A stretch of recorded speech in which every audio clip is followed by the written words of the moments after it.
የኢትዮጵያ ኦርቶዶክስ ቤተክርስቲያን ወደ 20 ዓመታት ገደማ ይፈጅባታል ሰዎችን ከማንኛቸውም ጀሱይት ምናምን ከሚባሉት ሁሉ የበለጠ አስተምራ ኬሚካል ኢንጂነሮች ምናምኖች ብዙዎችን እኮ ያደረሰች እኮ ነች።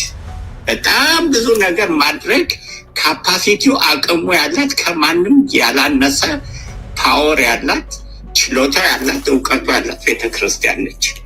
ለቤተክርስቲያኗ ትልቁ ውድቀት ግን ሲፈልግ ፓትርያርክ ይባል፣ ሲፈልግ መነኩሴ ይባል፣ ሲፈልግ ከሌ ይባል፣ ሲፈልግ የዚህ ገበዝ ይባል፣ በውስጥ ያለው ችግሯ አልፋ እንድትጠቃ ያደረጋት ነው። ስምንተኛ ሐዋርያ ሲኖዶስ የጴጥሮስ ደብዳቤ ቁጥር 6 ላይ በክህነት መማለጃ የሰጠ በክህነት መማለጃ የሰጠም የተቀበለም ክህነት የለውም። ጠንቋዩን ሲሞንን በግዝት ባወገዝኩት በእኔ በጴጥሮስ ዘንድም የተወገዘ ነው። ቅዱስ ጴጥሮስ ያወገዛቸው ናቸው። ጵጵስና ቁምስና የገዙ በሙሉ ቅዱስ ጴጥሮስ ያወገዛቸው ናቸው። ውጉዛንን ነው ብፁዕ አቦና ከበጀሞ አባኮ አባ በሰብሶ አባቱ ውጉዛን ማወቅ አለብን። ቅዱስ ጴጥሮስ ያወገዘው ክርስቶስ ማያውቃቸው ማለት ነው። ምን ይላል? እድል ፈንታውም ከወንጀለኛው ከይሁዳ ጋር ይሁን፣ ዲያብሎስ ከማዕረጉ እንደራቀ ነፍሱም ከእግዚአብሔር አጠገብ የራቀች ትሁን። በጣም እኮ የሚያስፈራው ውግዘት እኮ ነው። ቁጥር 10 ላይ ልጄ ይቅር እንዲልህ ይቅር በል። እነዚህ ይቅርታ እኮ አያውቁም። የሞተውን ሰው እንኳን አልሞተም ብለው የሚመሰክሩ ሰዎች እኮ ናቸው። እንዳይፈርድብህ አትፍረድ። በእግዚአብሔር ሹመት ላይ ከታመንክና በሰዎች ላይ ከፈረድክ ሕጋችን እንደተናገረው በፍትህና በርትዕ ፍረድ። ፍትህና ርትዕ የሚፈርድ ሰው አለ?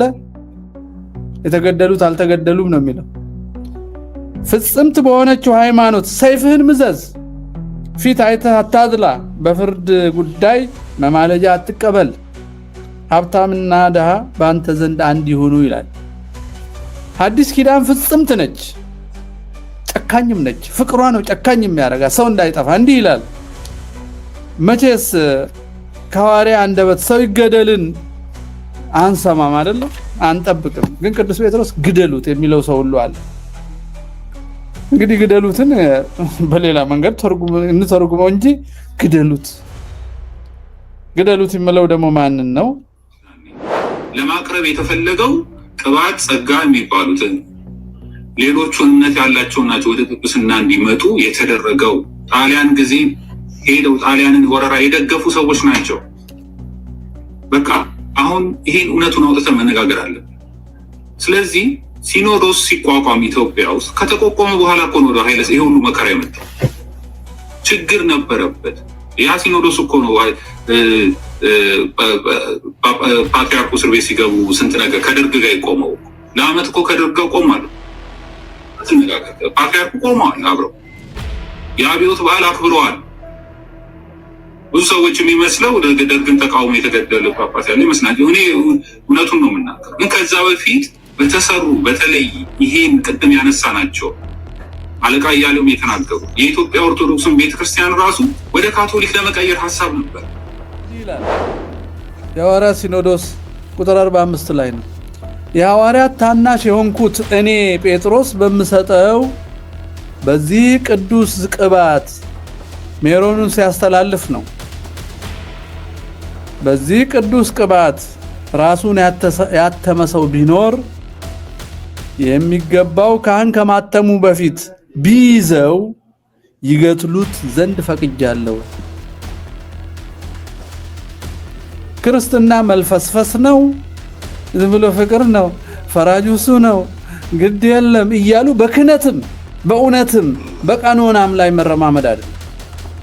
አትግደል የተባለው ለራስ ፍትወት ክብሩን የሰው ልጅ አታጥፋ ነው።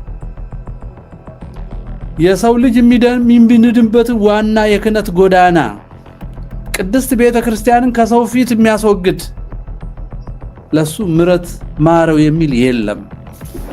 በጣም ጥሩ ነው። ያመሰግናለሁ እድሉ ስለተሰጠኝ። ቅድም በነበረው ሰፋ ያለ ውይይት ላይ ብዙ ጠቃሚ የሆኑ ነገሮችን ተምረናል እና አሁን የምናነጋግራቸውም ሰዎች በእድሜ ልጆች አይደለንም እና እኔ በጣም የሚገርማችሁ መዋለ ህፃናት የሚባል ቦታ ስላክ ጥቁር ሰሌዳ ውጭ ተቆሞ ተዘርግቶ እዛ ላይ የጥበብ ሁሉ መጀመሪያ እግዚአብሔርን መፍራት ነው የሚል የመጀመሪያውን ትምህርት ጥቁር ሰሌዳ ላይ ተጽፎ የተማርኩትና የጀመርኩት በዛ ነበር። ወደ 16 እና 17 ዓመት እድሜ ላይ ስደርስ ደግሞ የጥበብ ሁሉ መጀመሪያ እግዚአብሔርን መካር ነው የሚል ትምህርት መጣ። ሀሳባውያን ናቸው፣ ሪያሊስቶች አይደሉም፣ እንደዚህ አይደሉም እና ያ ትምህርቱ ሲገለበጥ ኑሯችን፣ ሁኔታችን፣ ያለን ነገራችን በሙሉ አብሮ ተገለበጠ። እኔ በእድሜ ያየሁትን ነው። አብዮቱ ሲመጣ በሀገራችን ቀደም ብሎ እኔ አስታውሳለሁ ወደ ጉለሌ ራስ ደስታ አካባቢ ነበር የምኖረው እና ማስታወቂያ ሚኒስቴር ላይ ትልቅ ሳጥን ተቀምጦ ሀሳብ ስጡ ይባል ነበር እና የነበረው አንድ ጠላት ነው ኢትዮጵያ ውስጥ የነበረ አንድ ጠላት አለ፣ ያውም ንጉሱ ነው። እሱን ከገደልን እና ካስወገድን እንቅስቃሴያችን፣ አካሄዳችን ሁሉ ለሀገራችን መልካም ነው እና ያለምንም ደም የሚል መዝሙር መጣ። አሁን የንጉሱ መሞት ደም አይደለም፣ ያው ህዝብ ሲያስጨንቅ ሲያበሳጭ ምን ሲል የነበረ ደም ስለሆነ እሱ እንደ ደም አልተቆጠረም። በሚቀጥሉት እዛው አዲስ አበባ ተወልጄ ስላደኩኝ በሚቀጥሉት 2 እና 3 ሳምንታት ደግሞ አይ ከዚህ ከንጉስ ጋር አብሮ ሲባልጉ የነበሩ ሌላ 60 እና 70 ሚኒስቴሮች አሉና እነሱን ብናስወግድ ደግሞ ያ ምንም ደም አይደለም፣ ያለ ምንም ደም። አሁን በየጊዜው ይዘፈን የነበረው ያለ ምንም ደም ነው። አሁን እነዛን እንደምንም ብለን ደግሞ አስወገድን። ለሀገር እንግዲህ የሚከፈለው መስዋዕት ይሄ ከሆነ እና አገር ህዝብ ካለፈለት ለምንድን ነው ይሄ የማይሆነው ተባለ። በሁለተኛው እና በሶስተኛው ሳምንት ላይ ደግሞ ከነዚህ ከሚኒስቴሮቹ ጋራ አብረው ሲባልጉና አብረው እንደዚህ ሲያደርጉ የነበሩ 24 ጀነራሎች አሉ፣ እነሱም መጨመር አለባቸው ተባለ። አሁንም ሙዚቃው ያለምንም ደም ነው። እኔ አየሁትን ነው ላጫውታቸው የፈለኩት፣ በእድሜ ያሳለፍኩትን። እነሱን አስወገድ። ከዛ በኋላ ደግሞ አቆርቋዥ የሚባል ክፍል አለ እና እሱ መጥፋት አለበት ተባለ። አሁን አለቁ እነዚህ ንጉሱ፣ ሚኒስቴሩ፣ ጀነራሎቹ ቅብጥፎ የሚባለው ሲያበቃ አገሪቱን አንቀያዙ፣ መሬቱን እንዲያደረጉ እንትኑ እንዲፈጠሩ አቆርቋዦች ወርዱ ራሱ እኔ ከዩኒቨርሲቲ ይምጣ ከየት ይምጣ አላውቅም፣ ብቻ ያመጣና ደግሞ አሁን አቆርቋዥ ደግሞ እየተፈለገ አለቀ። በስንተኛው ጊዜ ደግሞ በአመታት ውስጥ ሌሎች አቆርቋዦቹ ደግሞ የተረፉ ርዝራዦች የሚባሉ ተባለ።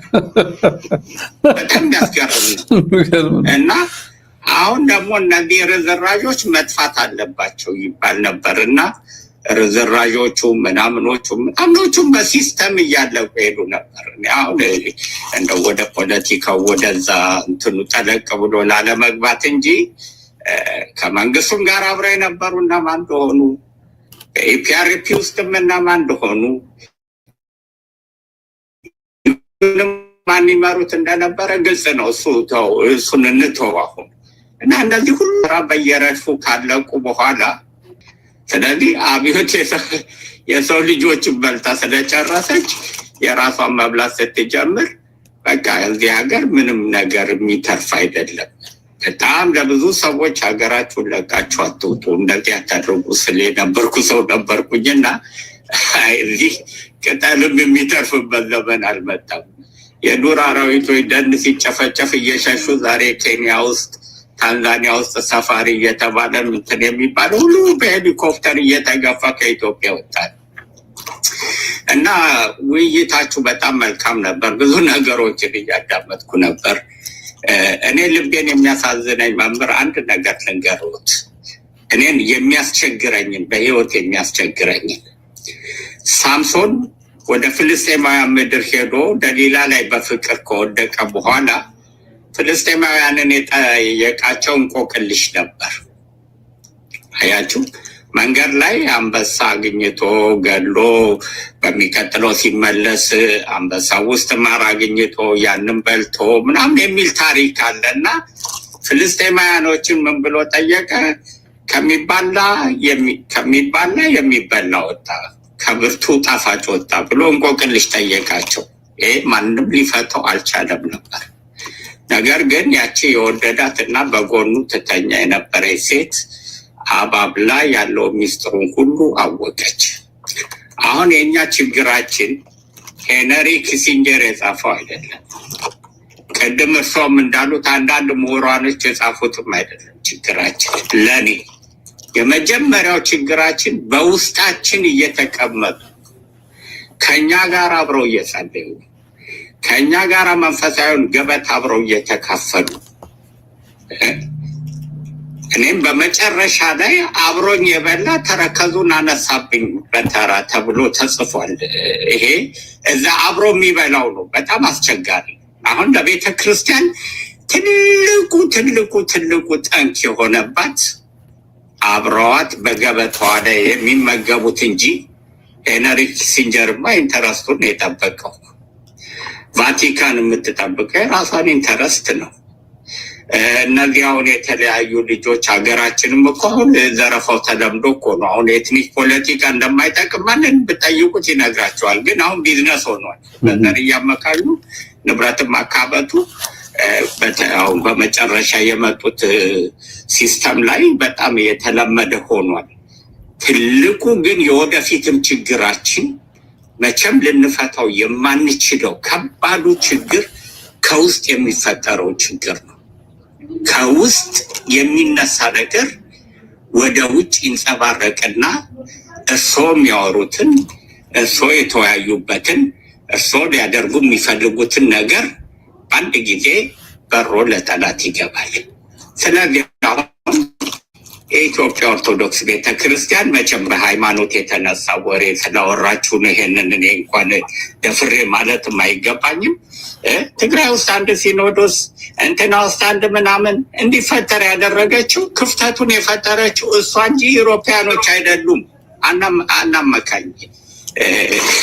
መኖክሴው አንድ የሆነ ጆክ አለ፣ ምንም አይደለም ያንን ብናገር። በጾም ላይ ሁዳዴ ጾም እና ሮብ ነው ቀኑ።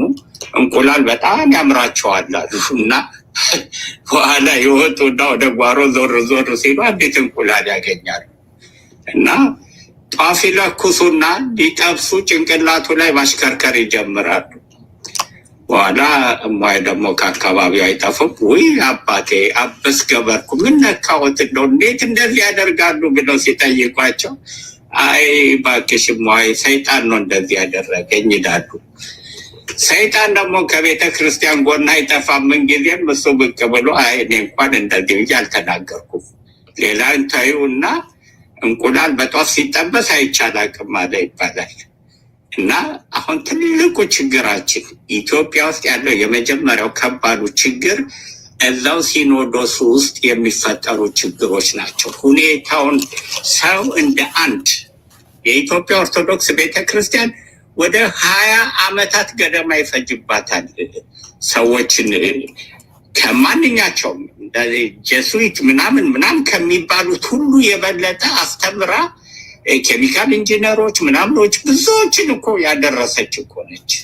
በጣም ብዙ ነገር ማድረግ ካፓሲቲው አቅሙ ያላት ከማንም ያላነሰ ፓወር ያላት ችሎታ ያላት እውቀቱ ያላት ቤተክርስቲያን ነች። ለቤተ ክርስቲያኗ ትልቁ ውድቀት ግን ሲፈልግ ፓትርያርክ ይባል፣ ሲፈልግ መነኩሴ ይባል፣ ሲፈልግ ከሌ ይባል፣ ሲፈልግ የዚህ ገበዝ ይባል፣ በውስጥ ያለው ችግሯ አልፋ እንድትጠቃ እያደረጋት ነው። ወደ መበታተንም እያመጣት ነው። እና ስለዚህ ነገር የሚሉን ነገር ካለ እሱም ብቻ ነው እኔ መስማት የምፈልገው እንጂ ጠላትማ ጠላት ምንጊዜም ጠላት ነው። አስቀድሞ መግደላ ሾክሾኪውን ነው ይሉ ነበር እነዛ በፖለቲካ ለሙስ የነበሩ ሰዎች። እና እኔ አሁን በጣም የሚያስቸግረኝ እዚህ እንኳን አንዳንድ ፎሩሞች ላይ ተገናኝተን አንዳንድ ነገሮች ስንወያይ ሰዎች ቶሎ ቀለም አድርገው አንዲት ልጅ የፋይናንስ ምናምን ምናምን ተመርጣ ተማምለው ምናምን ከሆነ ስብሰባ ስትወጣ ወደ ቤቷ ስትሄድ ጓደኛዋ ሮጣ ትመጣና ወይ ተሹመሽልን መጣሽ። ተማክረዋል እኮ ተማምለው እኮ ነው። ያቺ ጎረቤቷ እንዴት አድርጋ በዛ ደቂቃና ሰከንድ ውስጥ ልትሰማቻለች?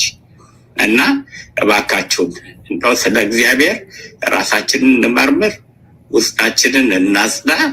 የተቀረው ስትነጋገሩ ስትወያዩበት የነበረው ነገር 100% ትክክል ነው።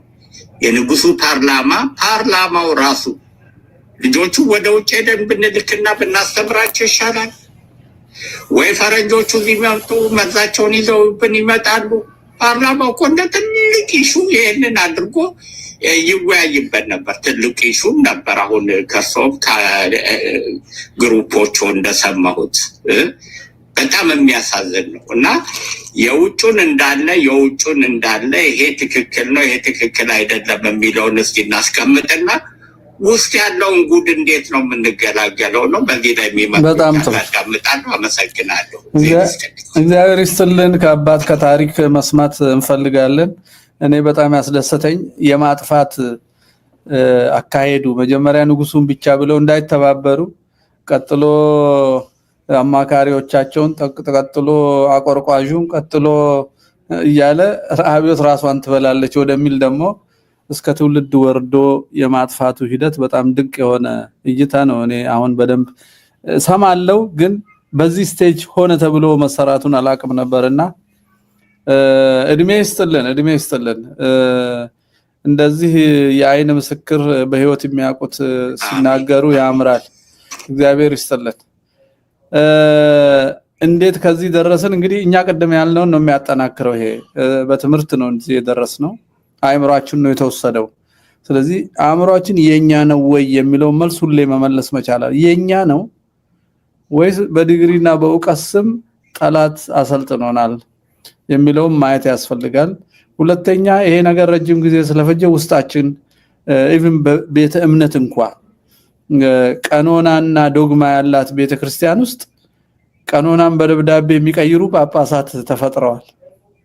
ለዛውም የዘር መሪ እነሱ ያልቀቡት ንጉስ የሐዋርያትን ቀኖና ቀይሩ ሲላቸው ቀይረው የዘር ጳጳስ የሚሾሙ ከሃዲ የሚሾሙ ደም ያፈሰሰ ብፁዕ የሚሉ ሰዎች ተፈጥረዋል። አሁን ይሄ ምን እናርገው የሚለው ከባድ ጥያቄ ነውና ብጽዕና ራሱ ትርጉሙ እስኪበላሽብን ድረስ አባትነት ትርጉሙ እስኪበላሽብን ድረስ ከብሔር ብሔረሰብ ምክር ቤት ያነሰ ለአጥፊዎቻችን የሚላላክ ሲኖዶስ አባላት ፈጥረናልና ከባድ ጉዞ ስለሆነ እንዲሁ በቀላሉ የምንወያየው ነገር አይደለም። በደንብ ነው ማሰብ ያለብን። የነፍስ ጉዳይ አለበት፣ የሀገር ጉዳይ አለበት፣ የስጋ ጉዳይ አለበት፣ ሁሉ ነገር አለበት። የነፍሳችን የክህነት ጉዳይ አለበት። ከክርስቶስ ጋር የመኖር ያለመኖር ጉዳይ አለበት። ይድረስ መፍትሄ የሚሰጠው አይነት አይደለም፣ እልህም አይደለም ይሄ። ስለዚህ በደንብ እናስብበት። አንዱ ክፍል ስነ መንግስትን ስናስብ ማያችን ከቤተክርስቲያናችን ነው የወጣው። ያም ማያችንን የሚያጠፉ ቤተክርስቲያናችን ውስጥ ተወለዱ ነው አሁን አባታችን እንደነገሩን ማለት ነው። ከውስጥ ነው ችግሩና እናስብበት። ያን ሁሉ ለመፈወስ በእጃችን ነው ያለው። በነገራችን ላይ ሰው እየሰራ አባቶቻችን ባድዋ ሞተው ሀገር ሰጡን። ጠላት ከውጪ ሳይመጣ የውስጥ በሽተኛን አክሞ አረሙን ነቅሎ ሀገራችንን መልሶ መውሰደኛ ስራል። እዚህ ስነ መንግስት የምናወራውና ሲተነጋገሩ አስቡበት። እግዚአብሔር ይስጥልኝ። ያሬዶ ላንተ ትቻለህ። እሺ ጥሩ ጥያቄ ነው። ግን መጀመሪያውኑ የቤተ ክህነቱም ችግር የተፈጠረው በዚሁ በመንግስቱ በመጣው ነገር ነው። ቅድም ያነሳው ነገር አለ። የቅኝ ገዢዎቹ በአድዋ ላይ የደረሰባቸውን ሽንፈት አስበው እንዴት ከዚህ ነገር ኢትዮጵያ ልታሸንፈን ቻለች ብለው ካሰቡት አንደኛው ሃይማኖትን ከመንግስት እንዴት እንለያለን። ስለዚህ በዚህ በኩል ከሊግ ኦፍ ኔሽን ጋይስ የተቀበሉትን ሀሳብ ሲመጣ በቤተክርስቲያን ውስጥ ጥያቄ መነሳቱ አይቀርም። በቤተክርስቲያን ያሉ ሊቃውንት አንስተዋል በወቅቱ።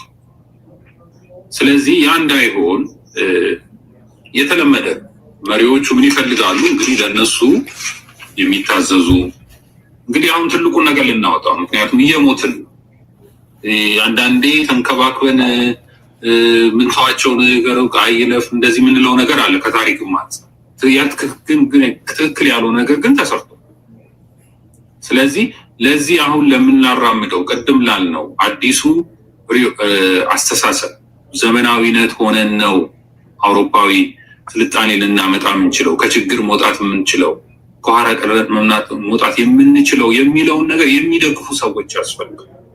እነሱ ደግሞ እነማን ሆነው መጡ? በቤተ ክህነቱ ተቃውሞ እንዳይነሳ። ምክንያቱም አፄ ሲኖዶስን የተቃወሙት ቤተ ክህነቱ ጳጳሱም ሁሉም ናቸው፣ ሌሎችም መነኮሳት ናቸው። ልክ አይደለም ብለው ስለዚህ እንደዛ እንዳይሆን ሁሉ ነገር የተጠና ነው። በነገራችን እንደዛ እንዳይሆን ምን መደረግ ጀመረ? ማንን ማቅረብ ጀመረ የሚባለው ነገር በጣም ወሳኝ የሆነ ነገር ነው። ስለዚህ በዛ ዙሪያ ወደ ጵጵስና ወደ ቤተ ክህነቱ እንዲገቡ የተሰዉ በታሪክ በምናውቃቸው መናፍቃንም አሉ። ይሄን ማውቃል ትልቁን ነገር ልናነሳ እንችላለን። ይሄ በማረጋገጫ ነው እና ጣሊያን ሲገባ ጣሊያንን ደግፈው ሮም ድረስ ሲሄዱ እስከ ፕትርክና መጥተዋል። የዛኔ አስተሳሰባቸው ቅድም ጣል ተደርጓል። እንግዲህ ባለማወቅ የተደረገ ነገር አይመስለኝም ለእኔ። ይህን ነገር በደንብ ሄጄበታል። የብዙዎቹ መጽሐፍም አይቻልም። ባለማወቅ የተደረገ ነገር አይደለም። ስለዚህ ዛሬ አይደለም የሲኖዶስ ውስጥ የገባው ችግር። ሲኖዶስ ሲቋቋም ስርዓቱ ሲፈተን ለጳጳሳት ደሞዝ አያስፈልግም አያስፈልግም የሚባለው ከቀኑና ራሱ የወጡ ብዙ ነገሮች አሉ። ትክክል ያለው ነገር ዛሬ የደረስነው ጳጳሳት በእንደዚህ ያክል ጉቦ ተከፍሎ ጵጵስና የተፈለገበት ምክንያት ምንድን ነው? የዛኔ ስህተት እንደነበረ ያነሱ ሰዎች አሉ። መጀመሪያውኑ አንድ ጳጳስ ሲሆን ወይም ጳጳስ ማለት ትርጓሜው እንደ ሐዋርያት የሆነ ማለት ነው ይላል። ሐዋርያት ደግሞ አንድ ቀኖና እግዚአብሔር ሰጥቷቸው ራሱ ክርስቶስ ሰጥቷ የሰራው ቀኖና ብፁዕ ልትሆን ብትወድ ያለን ሸጠ ለድሆች ሰጠ ተከተለኝ። ይሄ ሕግ ተጥሷል ብለው የዛኔ አንስተዋል። ኢትዮጵያ ውስጥ የተለየ ነው። ሲኖዶስ ሲቋቋም ወይም ሲኖዶስ ተብሎ ሲቋቋም የመጣው ከኛ የሆነ ሳይሆን ከካቶሊኮቹ የተቀዳ። ይህን ማወቅ አለብን። ገዳማውያን ዛሬ መናፍቃን አፍላቂ የሆኑ ዛሬ ቤተ ጣማ የሚባለው በዋልድባ ቤተ ሚናስና ቤተ ጣማ አለ። ቤተ ጣማ የሚባሉት መናፍቃን ናቸው፣ ይታወቃል። ሁለት ልደት የማይሉ ማለት ነው። ይህን ነገር ኑና ዳኙን እባካችሁ፣ እንደዚህ መናፍቃን ተነስተውብናል፣ ኑና አንድ ነገር አድርጉ ብለው ቢሏቸው በወቅቱ የሆነውን ነው ነበር። አይ እናንተም በዚህ በአንድ ቀን በአንድ እሑድ ቀድሱ፣ በሚቀጥለው ደግሞ እነሱ ይቀድሱ ተብሎ ነው የተነገረ። ስለዚህ አለ ችግር። የዛኔ ለማቅረብ የተፈለገው ቅባት ጸጋ የሚባሉትን ሌሎቹ እምነት ያላቸው ናቸው ወደ ጵጵስና እንዲመጡ የተደረገው። ጣሊያን ጊዜ ሄደው ጣሊያንን ወረራ የደገፉ ሰዎች ናቸው። በቃ አሁን ይሄን እውነቱን አውጥተን መነጋገር አለ። ስለዚህ ሲኖዶስ ሲቋቋም ኢትዮጵያ ውስጥ ከተቋቋመ በኋላ እኮ ነው ኃይለ ይሄ ሁሉ መከራ የመጣው። ችግር ነበረበት። ያ ሲኖዶስ እኮ ነው ፓትርያርኩ እስር ቤት ሲገቡ ስንት ነገር ከደርግ ጋር ይቆመው ለአመት እኮ ከደርግ ጋር ቆማሉ። ፓትርያርኩ ቆመዋል አብረው የአብዮት በዓል አክብረዋል። ብዙ ሰዎች የሚመስለው ደርግን ተቃውሞ የተገደለ ጳጳስ ያለ ይመስላል። እኔ እውነቱን ነው የምናገር። ግን ከዛ በፊት በተሰሩ በተለይ ይሄን ቅድም ያነሳ ናቸው አለቃ እያለውም የተናገሩ የኢትዮጵያ ኦርቶዶክስን ቤተክርስቲያን ራሱ ወደ ካቶሊክ ለመቀየር ሀሳብ ነበር። ይሄ ሁሉ ማዕት ነገር ነበረ። ስለዚህ ያኔ ነው ስህተት የተፈጠረው። ስለዚህ ይሄን ደግሞ የሰራው ስርዓተ መንግስቱ እናድጋለን፣ ኢትዮጵያዊነትን ማደግ የምንችለው ምዕራባውያን ስንሆን ነው ብለው በዛ ሪዮት ውስጥ የነበሩ ሰዎች ቅድም ያሉትን እንዲበታተኑ እንዳይማሩ ያሉትን እውነተኛው ነገር እንዳይጠፋ የተከላከሉትን ራሳቸው ንጉሱን ሲከላከሏቸው ማለት። ምክንያቱም ይሄ ነገር ከቆየ ንጉሱ ሰው እንደ ሰው ይቆጥሯቸዋል። እግዚአብሔር በእኛ እንዲጠብቀን በስጋ እንዲጠብቀን እንዲዳኝልን እንዲመግበን የሰጠን ንጉስ ነው ብለው እንዳያምኑ ከሆነ እነዚህ ሰዎች እምነት ከውስጣቸው ከወጣ ማን ብለው ነው ንጉሱን የሚጠሯቸው? ይሄ የሆነውም ይሄ ነው።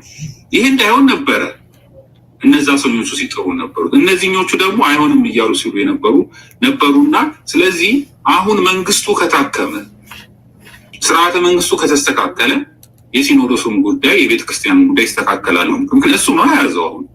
አሁን የሚሾምልን ማን ነው? ጳጳስ ማን ነው የሚሾምልን? መንግስት እኮ ነው የሚሾምልን። እኛ ደግሞ ትክክል አይደላችሁም እንዳንል የሚከላከላቸው መንግስት ነው። መጥፎዎቹ አይደል? ዛሬ የቤተ ክርስቲያን አስተዳዳሪ የሆኑትን ተሾሙትን እንንካ ብንል መንግስት እኮ ነው የሚጠብቃቸው። ማውረድ እንችላለን አንችልም? እዛ ደረጃ ላይ ደርሰዋል። ስለዚህ ስርዓተ መንግስቱ ደግሞ መሳሪያ ይዟል። መንግስት የታጠቀ ነው። ያን ነገር እንዳነ ይጠብቃቸዋል። ለሱ አገልጋዮቹ ለሱ የሚሰሩለትን። ስለዚህ ስርዓተ መንግስቱ ካልተስተካከለ ሲኖዶስ ሊስተካከል አይችልም። ምክንያቱም ሲኖዶስ ወደ 80% ምንፍቅና ያላቸው ናቸው። በየአደን ከገዳሙ ከወጡበት ሁሉ የት እንደሆነ ይታወቃል። ስለዚህ እሱ መስተካከል አለበት። ከነሱ አንጠብቅ። ያኔ እውነተኛ ስርዓተ መንግስት ሲመጣ ቤተክርስቲያን ፍትህ መንፈሳዊ ፍርድ ቤት ይኖራታል። በፍትህ መንግስታዊ ሚዛን መሰረት ባላት መለኪያ መሰረት ይለካሉ። የቤተክርስቲያን ችግር ይፈታል።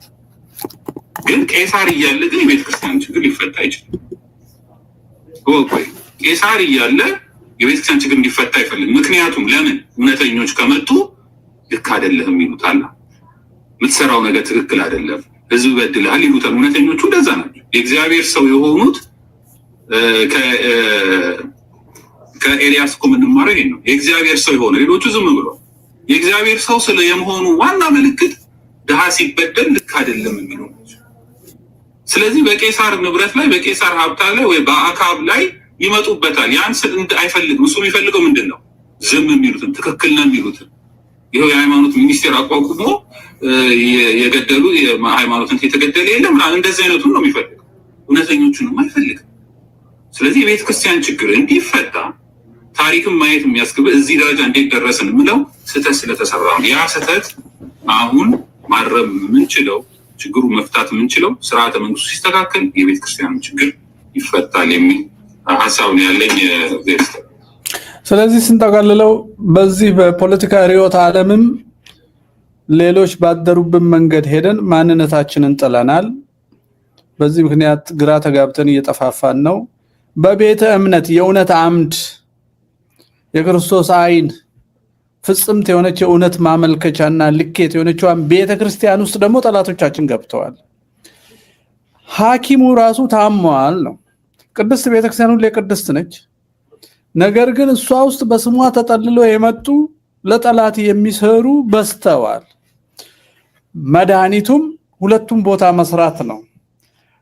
ከሁሉ በላይ ደግሞ እሷን ያበላሻትን ቦታ መንግስት የተባለውን ለጠላት ምንደኛ እያስገባ ስርዓተ ምንኩስና ውጥ ከጠፋ በኋላ በብር የሚገዛ ሲሞናዊ በዘር የሚሾም የመኳንንት ድጋፍ የሚሾም ምን ይላል ቅዱስ ጴጥሮስ ለቀሌሜንጦስ በሐዋርያት ቀኖና 8 ላይ ይመስለኛል። መኳንንትን ድጋፍ አድርገው የሚሾሙ ገንዘብ ከፍለው የሚሾሙ ትን ያወግዝና ምን ይላል? እኔ ጴጥሮስ ሲሞን መሰሪን የእግዚአብሔርን ጸጋ በገንዘብ ለመግዛት በመከረ ጊዜ እንደረገምኩት የተረገመ ይሁን ይላል። ርጉማን ናቸው አሁን አባት የሚባሉት ማለት ነው። ብዙዎቹ ጥቂቶቹ በማልቀስ በማዘን ይኖራሉ። ርጉማን ናቸው። እንዲህ ይላል 8ኛ ሐዋርያት ሲኖዶስ የጴጥሮስ ደብዳቤ ቁጥር 6 ላይ በክህነት መማለጃ የሰጠም የተቀበለም ክህነት የለውም። ጠንቋዩን ሲሞንን በግዝት ባወገዝኩት በኔ በጴጥሮስ ዘንድም የተወገዘ ነው። ቅዱስ ጴጥሮስ ያወገዛቸው ናቸው። ጵጵስና ቁምስና የገዙ በሙሉ ቅዱስ ጴጥሮስ ያወገዛቸው ናቸው። ውጉዛንን ነው ብፁዕ አቦና ከበጀሞ አባኮ አባ ሰብሶ አባቱ ውጉዛን ማወቅ አለብን። ቅዱስ ጴጥሮስ ያወገዘው ክርስቶስ ማያውቃቸው ማለት ነው። ምን ይላል? እድል ፈንታውም ከወንጀለኛው ከይሁዳ ጋር ይሁን፣ ዲያብሎስ ከማዕረጉ እንደራቀ ነፍሱም ከእግዚአብሔር አጠገብ የራቀች ትሁን። በጣም እኮ የሚያስፈራው ግዘት እኮ ነው። ቁጥር 10 ላይ ልጄ ይቅር እንዲልህ ይቅር በል። እነዚህ ይቅርታ እኮ አያውቁም። የሞተውን ሰው እንኳን አልሞተም ብለው የሚመሰክሩ ሰዎች እኮ ናቸው። እንዳይፈርድብህ አትፍረድ። በእግዚአብሔር ሹመት ላይ ከታመንክና በሰዎች ላይ ከፈረድክ ሕጋችን እንደተናገረው በፍትህና በርትዕ ፍረድ። ፍትህና ርትዕ የሚፈርድ ሰው አለ? የተገደሉት አልተገደሉም ነው የሚለው። ፍጽምት በሆነችው ሃይማኖት ሰይፍህን ምዘዝ። ፊት አይተህ አታድላ። በፍርድ ጉዳይ መማለጃ አትቀበል። ሀብታምና ድሃ በአንተ ዘንድ አንድ ይሁኑ ይላል። ሐዲስ ኪዳን ፍጽምት ነች፣ ጨካኝም ነች። ፍቅሯ ነው ጨካኝ የሚያደርጋት ሰው እንዳይጠፋ። እንዲህ ይላል፣ መቼስ ከሐዋርያ አንደበት ሰው ይገደልን አንሰማም አይደለም፣ አንጠብቅም። ግን ቅዱስ ጴጥሮስ ግደሉት የሚለው ሰው ሁሉ አለ። እንግዲህ ግደሉትን በሌላ መንገድ እንተርጉመው እንጂ ግደሉት የሚለው ደግሞ ማንን ነው? ቅዱስ ሜሮንን። እንዲህ ይላል የሐዋርያት ሲኖዶስ ቁጥር 45 ላይ ነው። የሐዋርያት ታናሽ የሆንኩት እኔ ጴጥሮስ በምሰጠው በዚህ ቅዱስ ቅባት ሜሮንን ሲያስተላልፍ ነው። በዚህ ቅዱስ ቅባት ራሱን ያተመሰው ቢኖር የሚገባው ካህን ከማተሙ በፊት ቢይዘው ይገትሉት ዘንድ ፈቅጃለሁ። ክርስትና መልፈስፈስ ነው፣ ዝም ብሎ ፍቅር ነው፣ ፈራጁ እሱ ነው፣ ግድ የለም እያሉ በክህነትም በእውነትም በቀኖናም ላይ መረማመድ አይደለም። አትግደል የተባለው ለራስ ፍትወት ክብሩን የሰው ልጅ አታጥፋ ነው። የሰው ልጅ የሚድንበት ዋና የክህነት ጎዳና ቅድስት ቤተክርስቲያንን ከሰው ፊት የሚያስወግድ ለሱ ምሕረት ማረው የሚል የለም። ማን ፈቀደልህ? በኦርቶዶክስ በክርስቶስ ቤተክርስቲያን ላይ እና ክርስቲያኖች ሰውነት ላይ ሞትና ስደት ያዘዘ መንግስት እንድትደግፍ እንድትታዘዝ የትኛው ሃይማኖት ፈቀደልህ? መንግስት ከእግዚአብሔር ነው ታዘዘው የሚባለው ከእግዚአብሔር ሲሆን ነው። ከአጋንንት ሲሆን አጋንንትን እለት እንደምን ካደው ተዋጋው። አጋንንትን ስለምትዋጋው አጋንንት ተዋጋው ማለት ነው። ከእግዚአብሔር ይሆንማ ከእግዚአብሔር ነው። እግዚአብሔር ይሾመዋል። በክፋታችን ክፉ አሹመን ከሆነ ንስሐ እንግባ። አሳበን ግን ክፉን ፖለቲካና ሃይማኖት ይለያያል በሚል የነ ቶማስ ጄፈርሰን ትምህርት ደንዝዘን ጠላቶቻችን ሀገርን ቤተክርስቲያን እንዲወስዱብን የፈቀድን እኛ ነን። ስለ ስነ መንግስት የምናወራው ለዚህ ነው። አጥፊያችን በየትኛው ርዕዮተ ዓለም ያያል? ትክክለኛ የሰው ልጅ ክብር የሚጠብቅ የትኛው ርዕዮተ ዓለም ነው እያልን እየተነጋገርን ስለሆነ ነባሩ ኢትዮጵያዊ ርዕዮተ ዓለም እግዚአብሔርን ፈርቶ በሰው ክብር ላይ የቆመ ነው። ዘመናዊ ተብሎ የመጣው ደግሞ ሔዋንን አስቶ ሞት እንዳበላት ሰይጣን ንጉስን ግደል ጳጳስን ስቀል ዘር ቁጠር ብሎ የከፋፈለና ደም ውስጥ የሚያኖረን ነው። ይሄኛው ርዕዮት እና ሰባዊ ርዕዮት ወደ ቤተ መንግስት ለመመለስ ክፉ ርዕዮት ከቤተ መንግስትና ከህዝብ አይምሮ ለማውጣት ምን እንስራ ነው? አሁን ወደ ስራ እንግባ ማለት ነው። ምን እንስራ?